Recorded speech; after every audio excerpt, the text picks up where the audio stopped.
उमेश, तुमने जो सुना वो ठीक सुना।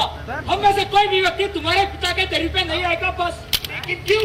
आखिर कोई वजह भी तो होगी। वो हमसे तो पूछो, बस हम नहीं आएंगे, ये बात पक्की है। मुझे विश्वास नहीं हो रहा। आप लोग कैसे कर सकते हैं ऐसा? बिना पंडितों के तेरहवीं कैसे बनेगी? चलिए कोई छोटे मोटे पंडित तो नहीं, यानी हम उन्हें अधर्म क्यों मार पर धकेल दे? जी नहीं, हम में से कोई नहीं आएगा। बिल्कुल, धर्म की रक्षा का सवाल है। समाज में ब्राह्मण का स्थान सर्वोच्च है, कोई इसके स्थान को नकारे, विशेषकर एक ब्राह्मण, वो भी जानबूझकर। इसे कैसे सहन किया जा सकता है? लेकिन मैं भी तो एक ब्राह्मण हूँ, मेरे साथ ऐसा अन्याय क्यों कर रहे हैं? अन्याय तुम्हारे पिता ने किया था। कौन अन्याय? ईश्वर बहुत विराट हृदय और क्षमाशील है। नारायण पापी भी यदि अंतिम क्षणों में नारायण का नाम ले ले तो सीधे बैकुंठ जाता है। लेकिन तुम्हारा पिता इसका ठीक उल्टा था। अंतिम दिनों में उसकी बुद्धि भ्रष्ट हो गई थी। ठीक कारण समझे आपने, सत्य वचन। इसी कारण भगवान ने हमें प्रेरित किया है कि धर्म की रक्षा हेतु हम कुछ उद्यम करें। सो हम कर रहे, समझा? जी नहीं पंडित जी, मैं बिल्कुल नहीं समझा। मैं हाथ जोड़कर आपसे विनती करता हूँ कि आप मुझे पूरी बात बताइए। आपका संकेत किस ओर है? मुझे बिल्कुल नहीं पता। अच्छा, आप इतने भोले हैं या हमें मूर्ख बनाने की चेष्टा कर रहे हैं, या फिर अपनी दिनचर्या में इतने व्यस्त रहते थे कि अपने पिता की गतिविधियों को कोई ज्ञान ही नहीं रहा? ये बात सच है पंडित जी, मेरा विश्वास कीजिए। मैं सचमुच इतना व्यस्त रहता हूँ कि मुझे टाइम ही नहीं मिलता। आखिर के कुछ दिनों में तो हालात और भी बुरे हो गए थे। अगर मैं जल्दी घर पहुँच भी जाता हूँ तो बाबूजी घर में नहीं रहते थे। आपको तो पता है ना, उनकी मृत्यु भी घर में नहीं हुई थी। पता है, ये भगवान का ही तो दंड है।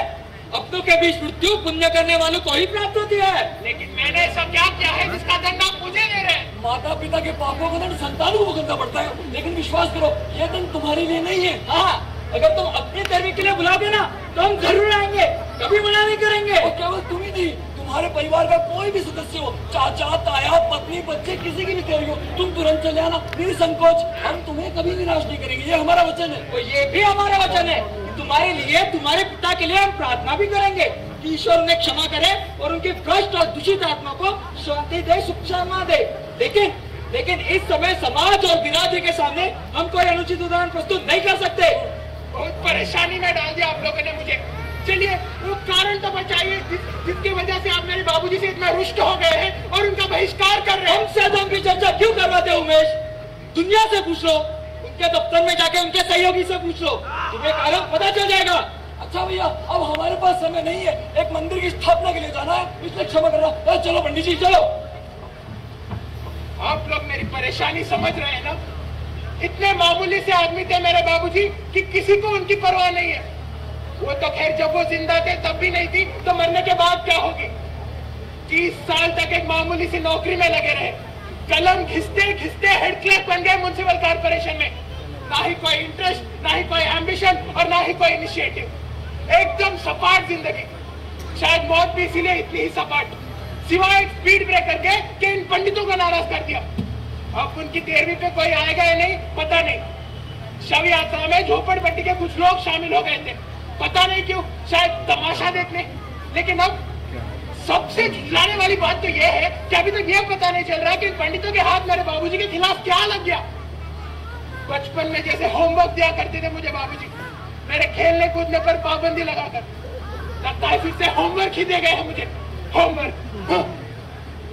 रमा, एक कप चाय देना प्लीज, बहुत थक गया हूँ। अभी लाई।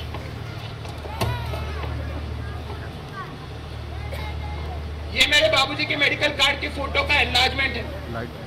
मैं तस्वीर देखता हूँ तो याद भी नहीं पड़ता कि बाबूजी ऐसा कब लगने लगे थे। उनके पुत्र होने के नाते उनके मृत शरीर को मैंने ही दाग दिया था, लेकिन मुझे याद भी नहीं कि उस समय मैंने उनका चेहरा भी देखा हो। मुझे तो सिर्फ पुराने वाले 2-3 चेहरे याद है बाबूजी के। बचपन में मेरी माँ गुजर गई थी तब का, और जब मैं स्ट्रेचर पर लेटा हुआ था मेरे अपेंडिसाइटिस के ऑपरेशन के वक्त, और बाबूजी पीछे से स्ट्रेचर धकेल रहे थे। और हाँ, जब मैं पहली बार हॉस्टल के लिए निकला था और बाबूजी दूर खड़े हुए मुझे टाटा कर रहे थे, बार बार घड़ी भी देख रहे थे, वो ऑफिस जो जाना था उन्हें। हो गया सारा इंतजाम? वाकई चाय की बहुत जरूरत थी मुझे। अच्छी बनी है। ओह सॉरी, तुम कुछ कह रही थी? मैं कह रही थी सारा इंतजाम हो गया ना तेरहवीं का? नहीं, राधे श्याम जी और गोस्वामी जी नहीं आ रहे। मगर क्यों? पता नहीं, बस नहीं आ रहे। तो ठीक है, छोटे मोटे ब्राह्मणों को ही बुला लो, हमारा काम तो उन्हीं से चल जाएगा। हाँ, लेकिन प्रॉब्लम ये है कि उन्होंने इस बात के लिए भी मना कर दिया है। लेकिन क्यों? पता नहीं, बाबूजी की किसी बात से नाराज हो गए होंगे। Very surprising. हम लोग तो इतनी ऊंची गोद वाले हैं, लेकिन अब क्या होगा? बिना पंडितों की जमात तेरहवीं कैसे बनेगी? कल जाऊंगा बाबूजी के दफ्तर, देखते हैं शायद वही कोई पंडित मिल जाए, उन्हीं से रिक्वेस्ट करूंगा। बाबूजी के इतने पुराने कुलीग रह चुके हैं, मना थोड़ी ना करेंगे। और अगर ना माने तो? अरे कैसे नहीं मानेंगे साले, खाना खिला रहे हम उन्हें, भीख थोड़ी ना मांग रहे उनसे। तो फिर राधे श्याम और गोस्वामी जी ने आने से मना क्यों कर दिया? कहा ना, पता नहीं, कोई खुंदक हो गई होगी बाबूजी से। खुंदक? खुंदक किस बात की? रोज इतने चक्कर लगाया करते थे तुम्हारे बाबूजी के, ये अचानक क्या हो गया? मुझे क्या पता क्या हो गया।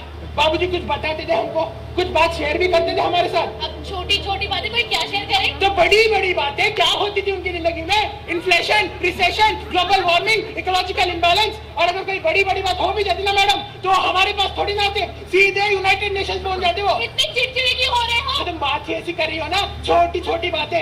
मामूली जिंदगी में बड़ी बड़ी बातें नहीं हुआ करती। सिवाय मौत के। ना, मौत भी कोई बड़ी या एक्स्ट्राऑर्डिनरी बात नहीं है। बाबूजी जैसे लोगों की जिंदगी चुपचाप शुरू होती है और मौत भी चुपचाप ही आ जाती है। लेकिन मुसीबत छोड़ जाती है उनके लिए जो पीछे बच गए हैं। तुम्हारे बाबूजी की मौत हमारे लिए एक्स्ट्राऑर्डिनरी हुई या नहीं? खाना खिला रहे हैं और कोई आने को तैयार नहीं, ये कोई ऑर्डिनरी बात है? दुनिया क्या सोचेगी? तुम्हारे बाबूजी अछूते या आतंकवादी? और शट अप, क्या उल्टी सीधी बात कर रही हो तुम? तो फिर तुम ही सीधे सीधे जवाब दे दो। पंडित जी नहीं आएंगे तो तेरहवीं कैसे बनेगी? आस पड़ोस के लोग क्या सोचेंगे? उनकी चिंता तुम मत करो, बोल देंगे पंडितों की हड़ताल चल रही है, खाना पीना सब बंद कर रखा है उन्होंने। हड़ताल तो वैसे भी होती रहती है, लोग भी मान जाएंगे। और अगर कुछ ज्यादा हो गया ना तो हम खुद ही बैठ जाएंगे खाना खाने, हम भी तो ब्राह्मण हैं। बोल देंगे बाबूजी की आखिरी इच्छा थी, हम तो उसका पालन कर रहे हैं बस। मुझे लग रहा है कहीं तुम पागल ना हो जाओ। हाँ, आधा तो हो ही गया हूँ, बाकी आगे का कल दफ्तर जाऊंगा तब पता चलेगा। सचमुच रमा, समझ में नहीं आ रहा आखिर ये चक्कर क्या है। जाते जाते ऐसा क्या कर गए बाबूजी जिसकी सजा हमें भुगतनी पड़ रही है। कल दफ्तर जाऊंगा, शायद वहीं से कुछ पता चले। ज्यादा गाड़ी मुर्दे मत उखाड़ना, कहीं लेने की देने ना पड़ जाए, समझे? अब चलो उठो, हाथ मुंह धो लो, आज तो जल्दी सो जाएंगे। जब तक अपना बेटा स्वप्नेश रहा था तो हर काम टाइम पे होता था, टाइम पे खाना, टाइम पे सोना। हाँ, लेकिन पता नहीं हॉस्टल में क्या हालत हो गई होगी मास्टर स्वप्नेश की। ईमेल से तो लगता है कि काफी परेशान है। घर पे रहते तो भी यही कहते, attention seeking device, you know. दूर बोर्डिंग में रहेंगे तो डिसिप्लिन हो जाएंगे बच्चों, देख लेना। बिल्कुल मेरी तरह, अपनी बीवी की हर बात मानने वाला। चलो चलो, अब देर नहीं हो रही तुम्हें। माफ कीजिएगा, कुछ अजीब सी बात है। मैं तेरहवीं की इतनी फिक्र कर रही हूँ, मगर कुछ ऐसे जैसे बाबूजी का उसे कोई मतलब ही ना हो। जब मेरी शादी हुई थी ना, तो शुरू में एक बहुत सुशील और आज्ञाकारी बहू का रोल निभाना पड़ता था। सासू जी थी नहीं तो आज्ञाकारी बनने में ज्यादा तकलीफ नहीं हुई। फर्स्ट इंप्रेशन बहुत अच्छा पड़ा था मुझ पर बाबूजी का, बहुत ही अफेक्शनेट और केयर करने वाले। लेकिन जब स्वप्नेश पैदा हुए तो बाबूजी तो ऐसे बिहेव करने लगे जैसे वो ही इंचार्ज हो। हर बात पे में ये करो वो मत करो, बेटे को ऐसे खिलाओ वैसे मत खिलाओ। सुनकर मैं थक गई। अपनी बीवी के गुजरने के बाद उन्होंने उमेश को बचपन में क्या पाल लिया, वो तो अपने आप को माँ, ताई, आया सब समझने लगे। फिर मैंने भी बच्चे को संभालने के लिए आया रख ली, जो उनकी भी बॉस निकली। उसी की वजह से उनका लगाव कम हुआ और फिर धीरे धीरे पूरी तरह से खत्म हो गया, थैंक गॉड। फिर जब मैं नौकरी करने निकली तो स्वप्नेश क्रैश गए, उसके बाद स्कूल और अब फाइनली बोर्डिंग के लिए तो मैंने ही जिद करी थी। मैं नहीं चाहती मेरा बेटा ऐसे क्लर्कों वाले माहौल में पले बड़े। दूर बोर्डिंग में रहेगा तो दूर की सोचेगा, ऊंचाई की तरफ देखेगा और इंडिपेंडेंट बनेगा। I don't want my son to become a papa's boy like his father. Okay Rama, I am ready. अब तुम भी जल्दी से तैयार हो जाओ, कल बेटा आएगा तो क्या कहेगा, मम्मी इतनी इंडिसिप्लिन बन गई है। फर्स्ट टर्म के बाद पहली बार आ रहा है और आते ही उसे तेरहवीं अटेंड करनी पड़ रही है। कोई बात नहीं, अगले दिन उसे चाइनीज खिला देंगे या पिज्जा मंगा देंगे, जो भी उसे अच्छा लगे। कोई अच्छी सी पिक्चर भी दिखा देंगे उसे। लेकिन उसका 13वीं पे होना बिल्कुल करेक्ट लगता है मुझे। After all he is the only grandson of Pandit Ishwar Chandra Awasthi. अब चलो, तुम्हारा इज अ लॉन्ग डे।